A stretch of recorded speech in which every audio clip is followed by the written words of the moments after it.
Galera, beleza? Hoje eu vou estar assistindo a animação do Thomas, mais conhecido, animação bizarra e assustadora do Thomas, mais conhecido como Shede 17.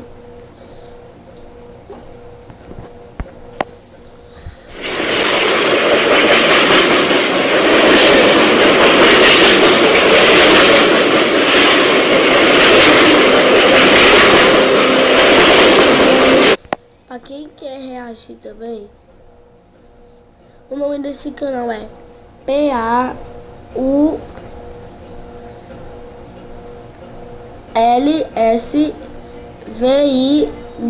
ou seja, Paus Vídeos. Se vocês querem assistir essa animação também, pesquisa lá.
They were the stories that have charmed an entire generation.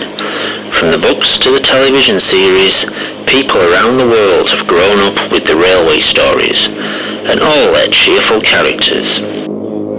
But the truth behind Thomas and his friends was no children's fantasy. The truth would be horrifying.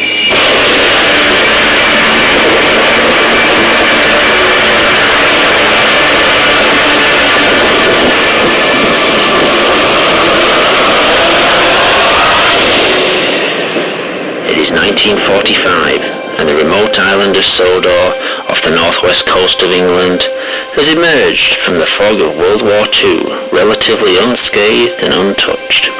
The island served as a detention camp for Germans living in England. That's how Professor came to be here. Professor Wilhelm Goethe was born in 1903 in Munich, Germany. A doctor in biology, he became a prominent advisor to the ruling party in the 30s. Wenn die älteren Jahrgänge noch bangen werden könnten, die Jugend ist uns verschrieben und verfallen mit Leibesgefühl. In 1939, as war escalated, he, his wife Olga, and 4-year-old son Hans fled the country.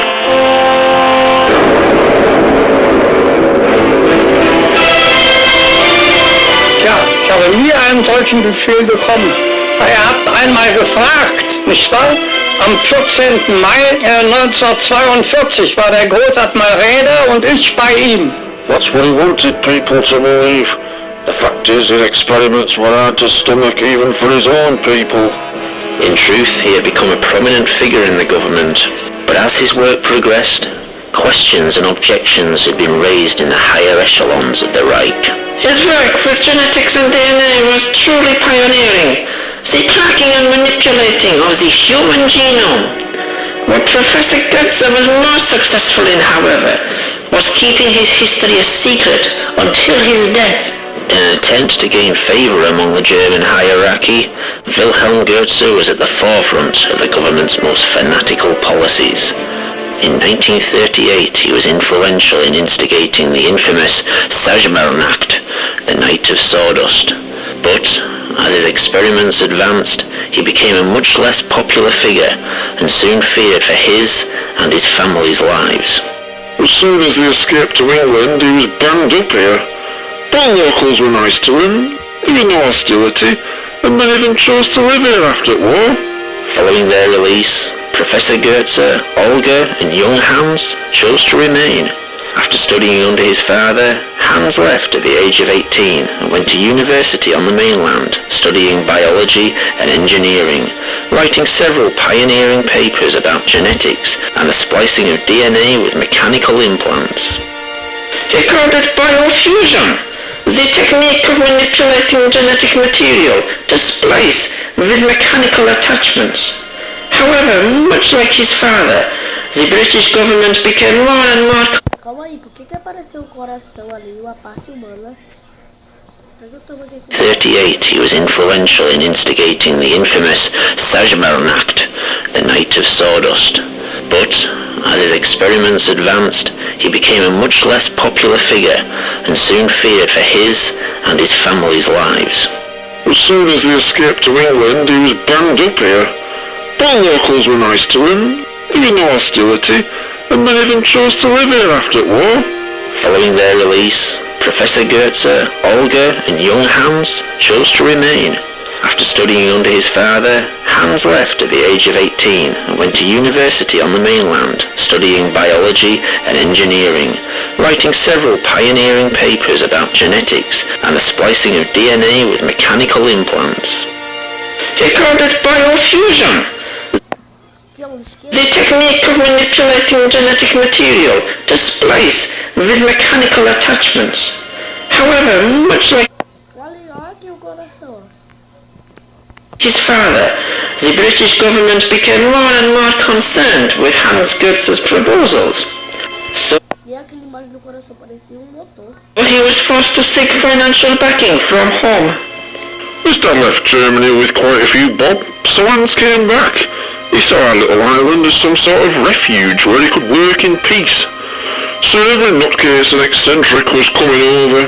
By 1962, Hans had set up Sodor Research, a small lab near the town of Alsborough, but soon the enterprise began supplying medical equipment and machinery and quickly grew to become a large complex comprising its own links to the growing Sodor rail system.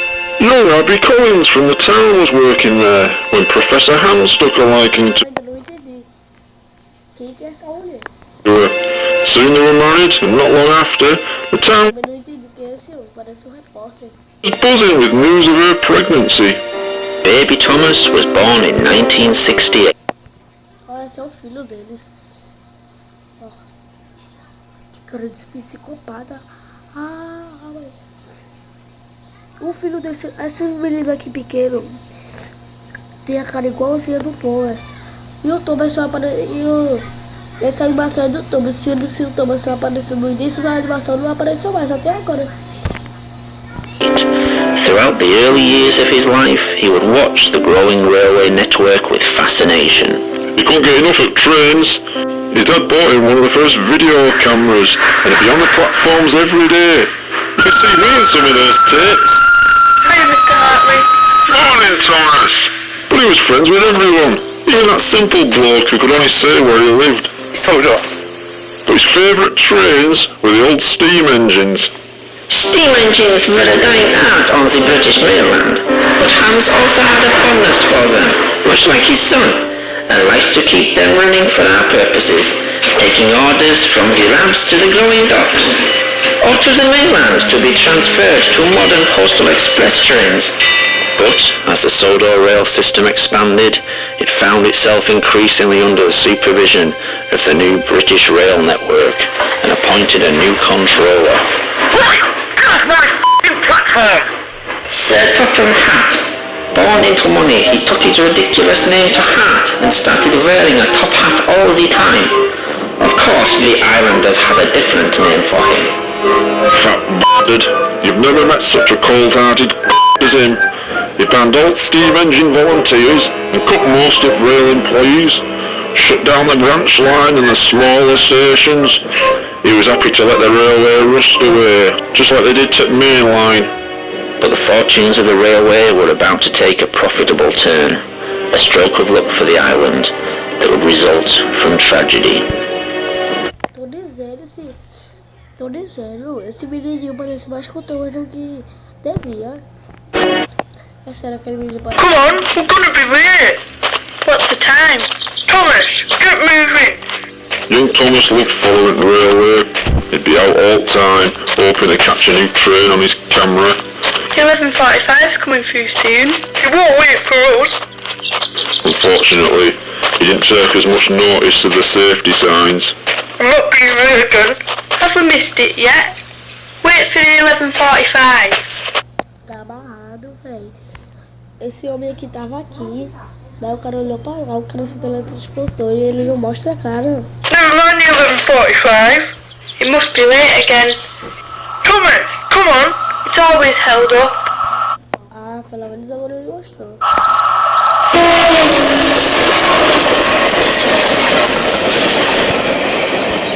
Ele foi atropelado pelo trem, o braço dele voou. Hans was mortified.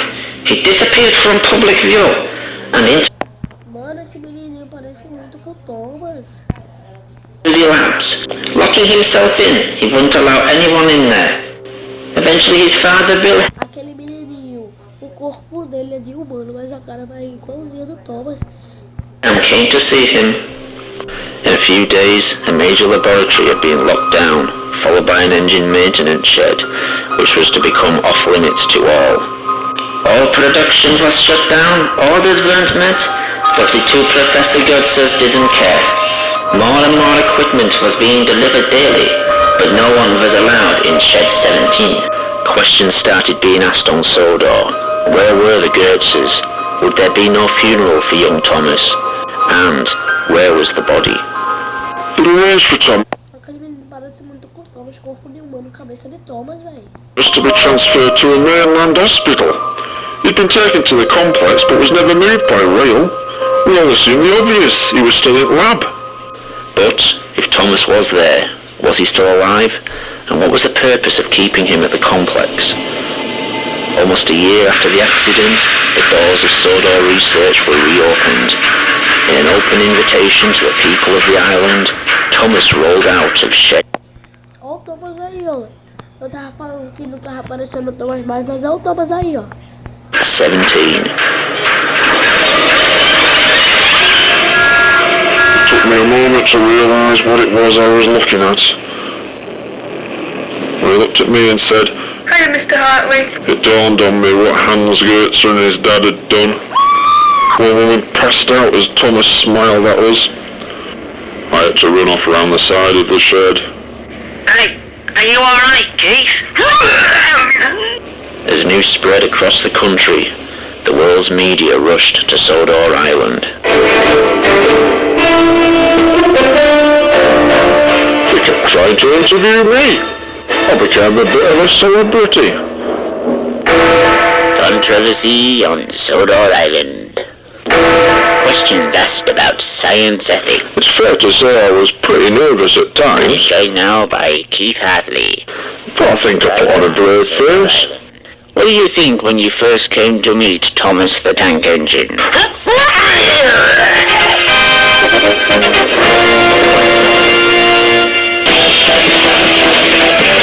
Eu não tô entendendo essa novela do Thomas. Novela não, esse vídeo aqui do Thomas. Não tô entendendo nada. Shede 17. Most of my mates said I looked pretty good on telly. The mayor said I'd represented the people of Sodor very well.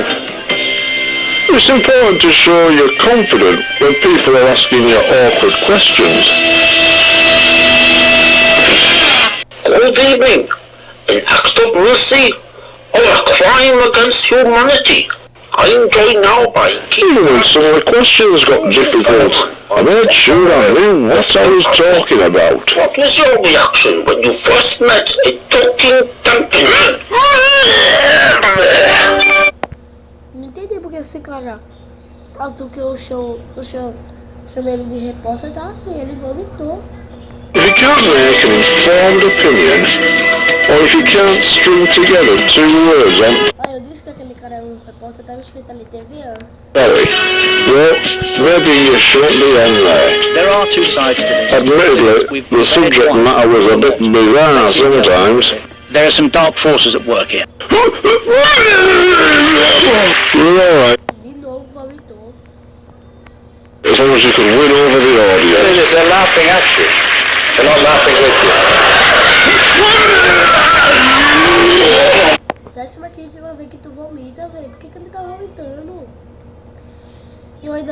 porque essa animação se chama Shede 17. The Goetze family refused to answer any questions. Behind closed doors, the only question they agreed to answer had been asked repeatedly. Would Thomas work on the railway? The response was an emphatic no. Thomas's DNA had been reprogrammed to accept and adapt to the engine structure, using the engine's internal system to maintain his organic functions. What no one could be sure of was how much of the engine was mechanical and how much was organic material. Thomas had been able to move around without coaches, but to work on the railway, his engine would need to be fired up and operated by a driver and fireman. Since no one could be sure how much of the engine was Thomas, the pressure caused by the engine could rupture his organs from the inside, and the incredible heat could boil him alive. Professor Hans and his father vowed Thomas would never work on the railways. Similarly, the two professors were to refuse many requests by people from around the world who wished to be biofused into engines. There were billionaires offering to pay whatever they wanted to be converted into an engine or some other transport. Train enthusiasts too, and people with terminal illnesses were desperate to be made into trains. But for some reason, the Goetzes refused. But there would be other interested parties, eager to seize on the biofusion gold mine. Cara feia daquele cara. Independently wealthy Topham Hatt staged a hostile takeover and within weeks had bought a controlling share in Sodor Research. Immediately, the policy of the company changed, and so did the ethics. The medical supply wing was shut down, and work began on mass biofusion experiments and operations. Anyone who could afford it, some handing over their whole fortunes, were turned into engines. But, along with the new policy, there would be worse to come. Biofused engines would be allowed, then obliged, to work on the railways. The first one we fired up was James. He didn't have the money some of these people had, and so agreed to basically sign his Isso daí não é dos amigos do Thomas? life away if he wanted to experiment further, or to take massive risks like this. As usual, the had everything recorded. All kept classified, you understand. These recordings, shown for the first time, reveal the extent of Sir Topham Hatt's experiments. It was horrible watching these engines work on the railways some days. But the tourists wanted to see it. They expected it. And for me, it was work. But, with the new engine's increasing work schedule, came more and more accidents. Edward was first to have problems. He'd been filming all day for the new TV series they'd announced, and for his last scene, he had to pull into Walsworth Station and whistle to the kids on the platform. Whistled Edward. Thank you very much. Sadly,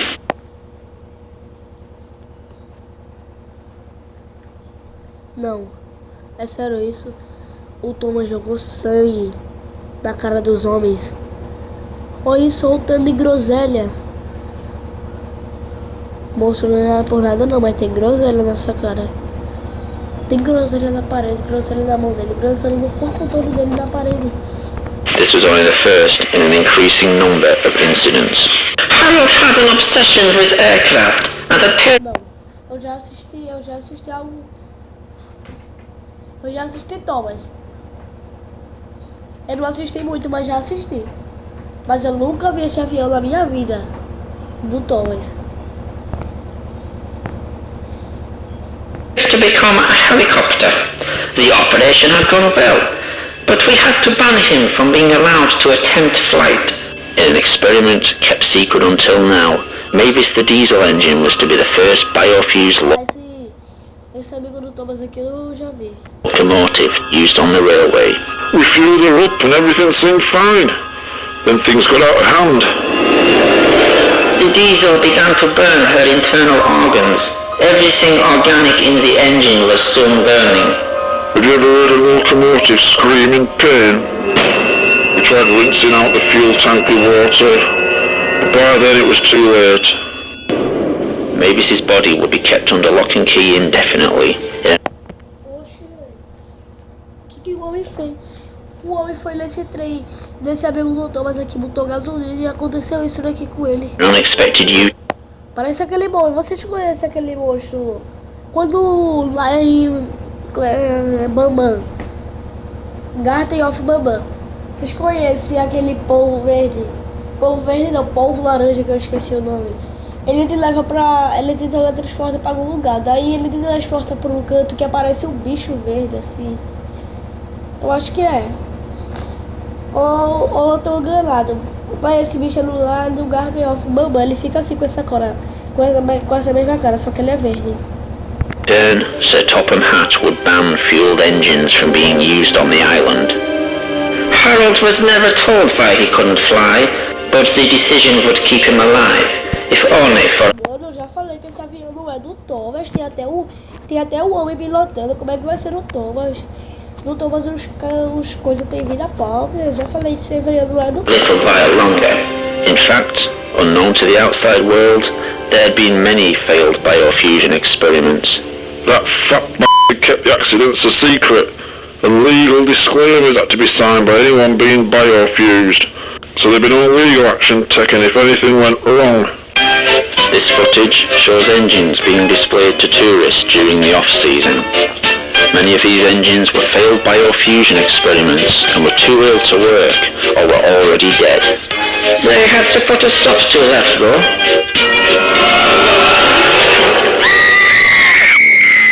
With all accidents happening, everyone started asking the same thing. Why had Thomas, the first engine, worked so well? Despite all the troubles the other engines had, Thomas had worked fine, seemingly oblivious to the other engines' problems and accidents. Keeping their problems a secret from the outside world, Sodor Research began selling the technology to other countries in multi-million-pound deals. These countries will have less qualms about the use of fuel engines, and even the modern electric trains. Even failed biofused engines were being displayed publicly in what would become a kind of freak show.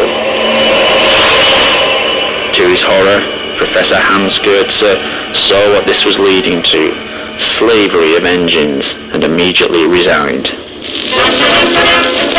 His father, Wilhelm, would go one step further.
Professor Wilhelm couldn't come to terms with what was happening to his engines, and took the only course he thought he could take. That fat got a load of us rail staff over to his house to clean up after the body was taken away. You should have seen it. Sawdust everywhere. It took us days. But such attempts to keep the incidents on Sodor a secret were short-lived after a very public accident.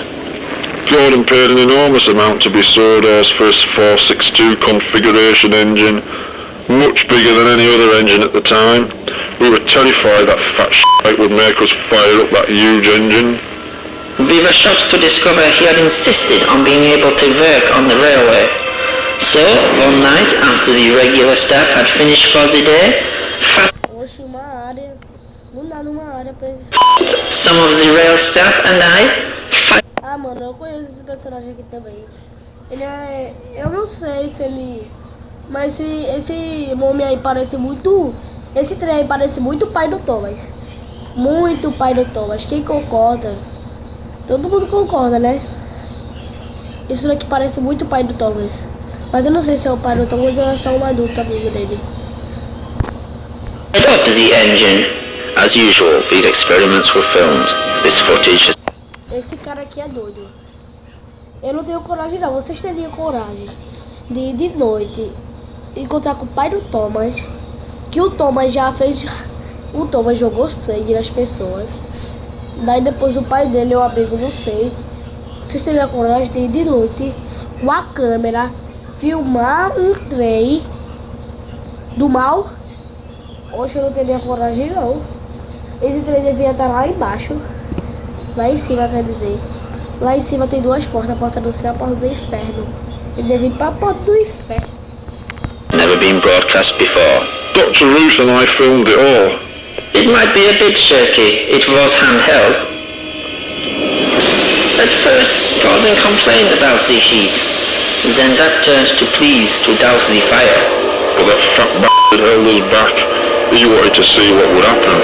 He argued he had put a lot of work into Gordon, and the chances to getting working were too great an opportunity. He was literally cooking from the inside. By the time we were allowed to act, it was too late.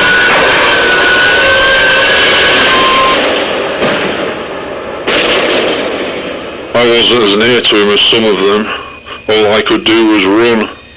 I was lucky to get away with some singed clothes. Others weren't so lucky. The fateful few hours following the accident would seal the fate of so De novo essa área. Ah não, mano. Tá saindo fumaça. Deve ter um trem lá dentro pra tá fazendo fumaça, né? raw research. The fat stopped us trying to put out the fire, insisting that any evidence would fall back on us. He kept repeating, this was all your fault. You knew the dangers. You're legally to blame. He stopped us calling for ambulances or the fire brigade. We told him, these are injured people here. They're going to die unless we do something. But he kept saying, no one from the outside can come in. No one can see this. Finally, someone suggested we airlift them to hospital. Harold was banned from flying for his own safety, De novo esse avião. but we thought the risk was worth it. Fueling Harold was a nervous experience. Would he have the same reaction Mavis had? We all breathed a sigh of relief and loaded the injured people aboard. Then it all went wrong. O avião agora vai voar. Parece que ele tá sentindo dor quando voa.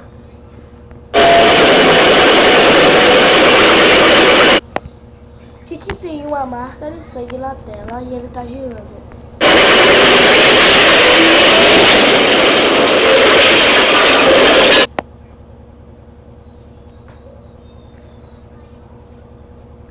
Por isso que eu não gosto desses desenhos, tipo, um desenho tipo Relâmpago McQueen e Thomas. Sabe por quê? Porque é um carro, eu tenho medo desses desenhos. Sabe por quê? Relâmpago McQueen é um carro com olhos. E a mesma coisa com o Thomas. Mas o Thomas dá mais medo. Mais medo que o Relâmpago McQueen. E agora que eu percebi, ele tava sentindo dor porque quando ele voou, ele tava girando muito. E eu acho que ele era pesado, daí ele ficou tomando dano, depois ele não conseguiu mais aguentar e caiu no chão e quebrou. Harold's engine had worked fine, but what no one realized F pro avião. was most of Harold's lower extremities were permanently fused to his propeller system. As Harold's rotor blades began Por que botaram sangue no... Ah!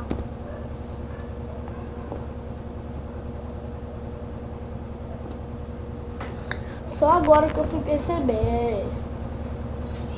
O Thomas, esse avião aí doido, aquele pai do Thomas. As pessoas grandes estão tentando matar esses aviões, esse avião e os três, aqueles três e esse avião estão tentando matar. Por que estão tentando matar? Não sei. Só sei que eles estão matando aquelas pessoas, acho que elas pegaram alguma arma, alguma coisa, estavam atirando de longe desse avião, por isso que ele morreu. Só agora que eu entendi, mas pelo amor de Deus, só agora que eu fui entender. Demorei muito pra entender.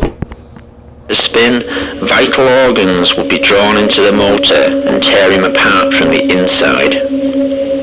Well, now Olha aqui, ó. Ali, ó. A cena do crime. there was no covering it up. The smoke could be seen all morning, but news people were here in an instant.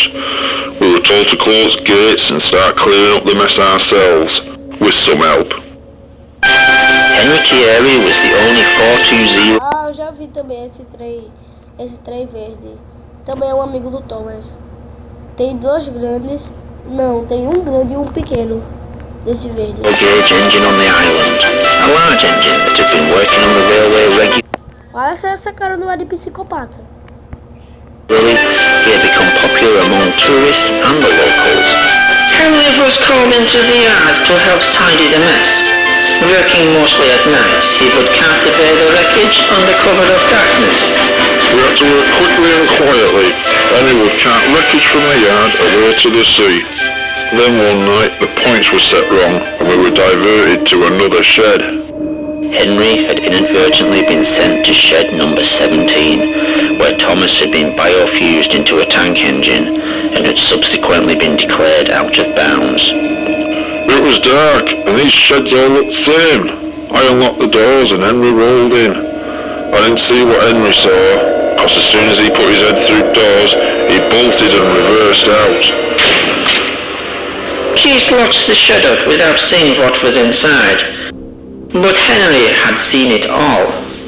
Esse daí é o trem verde. We wouldn't even dare talk about that shed, more than our job's worth. But Henry had decided to speak up and confront Sir Topham. Sei que com essa.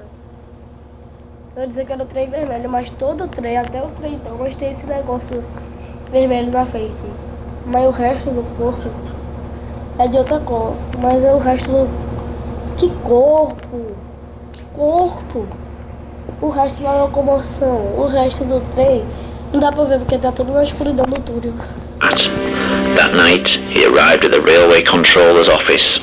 I don't know what was said in there, but there were raised voices at times. They had a shouting match for 10 minutes. Then Henry left, back to the shed. By pure chance, he was sent back to the same shed as Thomas that night, and with one sentence, he sealed both their fates. Henry only said one thing to him: stay away from shed 17. The next day, the fat had a new job for him. The flying keeper route ran through the night, delivering fish from the docks to the mainland, across the highest altitude line in the country. That old line was treacherous at best, but when Henry was put on there, in the middle of winter, it was a death trap. In 1970, fish had started being delivered by road to the mainland. It was safer and more cost-effective, and the line was declared redundant. Dangerous and unnecessary, it came as a shock to the islanders when it was reopened. That fat shite always hated Henry. He didn't like his cheerful manner, and he clearly had other lifestyle choices when he was a human. Fat wanted Henry away from the other engines, and Kipper Run was a death sentence. On the night of February the 8th, 1983, Henry had only been on the Kipper Run for a week. The following incidents would be made into a book and later recreated in the television series. This is the train the railwaymen call the Flying Kipper.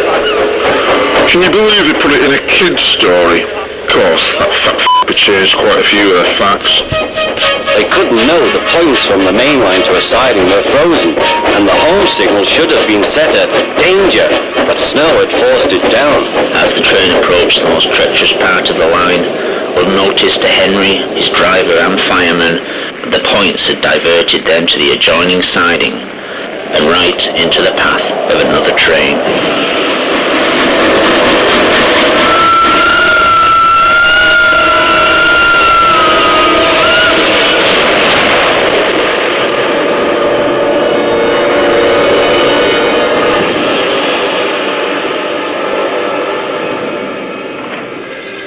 Henry's driver and fireman had jumped clear before the crash. In fact, Alan and Barry died from their injuries. Swolly in snow, the pillar bats. By mid midday, the recovery operation was underway, and Sir Topham Hatt had arrived. Cheer up, Henry, it wasn't your fault. Ice and snow caused the accident. These images from a train spotter's camera were taken the evening before and were successfully covered up by the Sodor Railway Board for 10 years. There was a railway spike in points, blocking them. Of course, that had disappeared by the time we got there. I'm sending you to Crewe, a fine place for sick engines. Crew. We all knew what that meant. They'll give you a new shape and a larger firebox. Crewe was, at the time, one of only 2 scrap metal yards in the UK capable of handling and recycling organic material as well as engine parts. You'll feel a different engine and won't need special coal anymore. With those few words, he'd sentence Henry to death. Won't that be nice? Yes, sir, said Henry doubtfully. Everyone knew we wouldn't see him again, and everything was sewn up nice and neat for that fat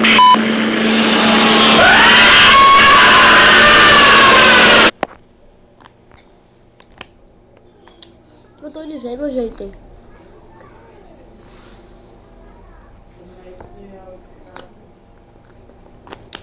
Os humanos estão matando os trens, ó. Agora eu tô eletrocutando esse trem verde. As news got out about Henry's accident, it didn't take long for Thomas to realise Henry had been disposed of because of what he knew. The next evening, Thomas had been put on his own for the night at Knapford Station. As his driver and fireman left, under what was left of his own steam, he set off to the Sodor Research Complex. He had a small amount of burning fuel in his firebox, but he was mostly moving under his own strength. It took Thomas 3 hours to get to the complex, the effort to get there nearly killing him. Thomas arrived at midnight. With no one around, he made his way to the shed where he was created. What he found was the answers to his questions, and many others. Since Sodor... Olha, agora apontou a luz pra esse trem aqui. Tem que focar nele. Eu vou matar ele agora, eu acho. Research had become producing biofuels vehicles, the world had asked, why had the first biofusion operation worked so well, but nearly every operation since had failed? Sadly, Thomas found the reasons inside.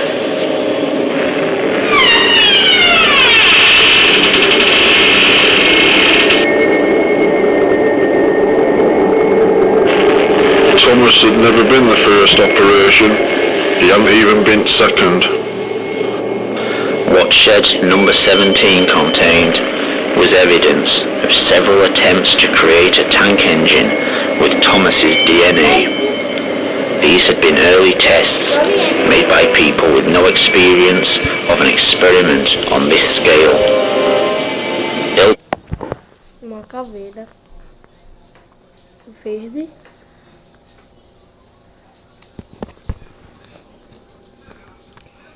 Essa caveira devia ser aquele trem verde que eletrocutaram matando e botou uma cara feia de Thomas.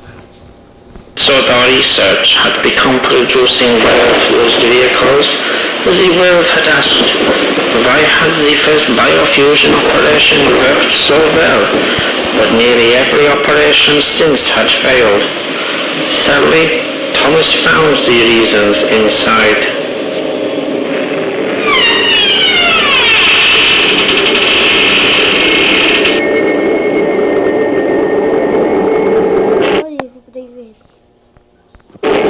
Thomas had never been the first operation. He hadn't even been second. What shed number 17 contained was evidence of several attempts to create a tank engine with Thomas's DNA. O esqueleto de Thomas, eu acho. These had been early tests made by people with no experience Essa cara feia do Thomas. of an experiment on this scale. Ill-planned and unprepared, these procedures had used DNA from the human Thomas and had been as much the real Thomas as the tank engine the world had come to know and love. us. Thomas the Tank Engine had been the Thomas we all knew as a boy. Part of the family the whole island's population had known and respected since Wilhelm first arrived. In actuality, this tank engine was no more the real Thomas than all the failed creations made over the 12 months before. This Thomas had all the human Thomas's memories and experiences. He had learned what Thomas had learned, known who Thomas had known, but so had all the previous failures.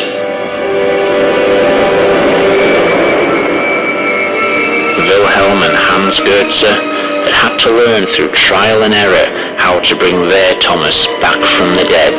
The following experiments had not had the same...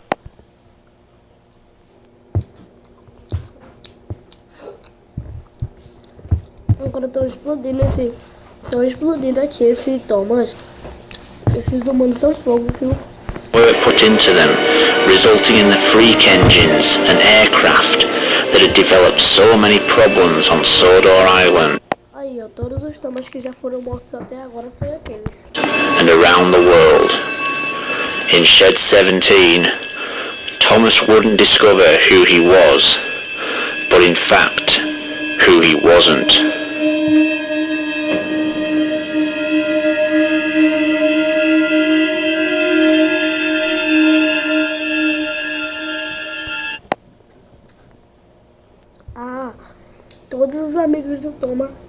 Todos os amigos do Thomas morreram. Mas todos os amigos do Thomas morreram e só sobrou o Thomas.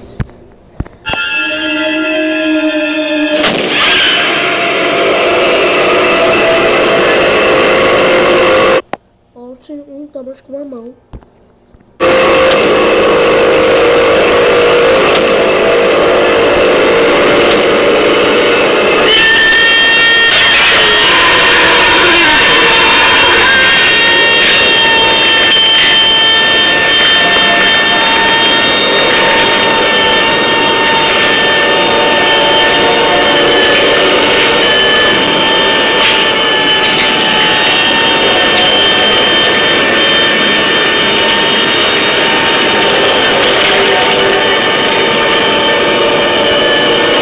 O Thomas está se revelando.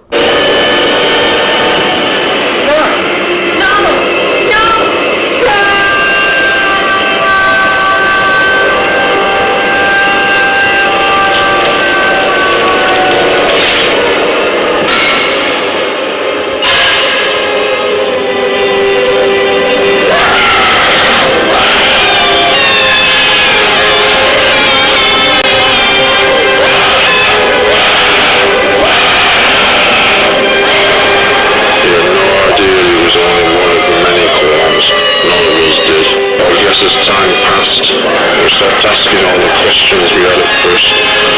We were just glad our friend was back with us. He could work for us. He became our servant in a way. Someone who drew in the crowds, helped create jobs, was eager to work. Thomas always thought of us as his friends. Sadly, over time we came to think of him as just really useful.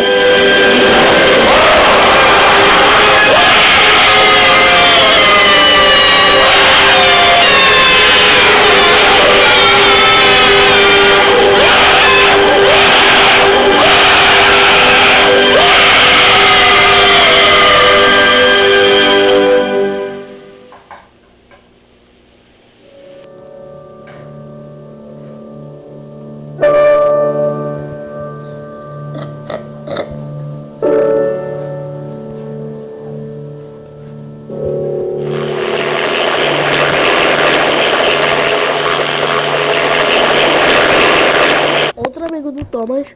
Vocês viram o Thomas se revelando?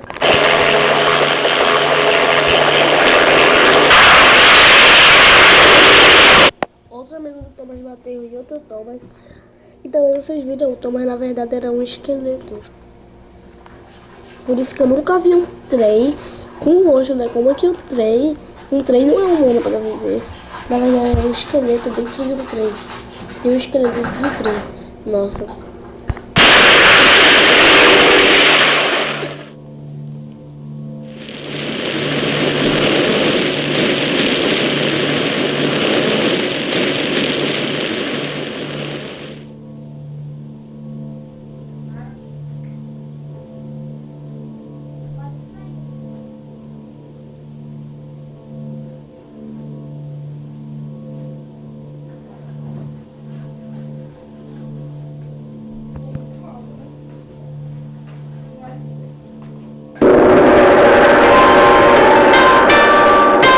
今日會有一批水果同蔬菜抵達碼頭嘅。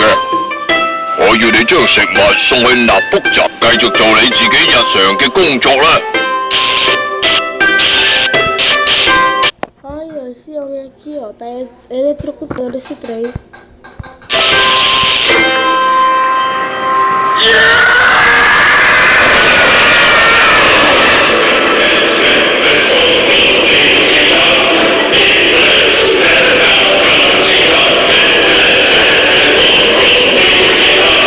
Next week, Cockleshell Bay. In the aftermath of the Mr. Ship inquiry, we ask, how much did ITV know? And where next for Robin and Rosie of Cockleshell Bay.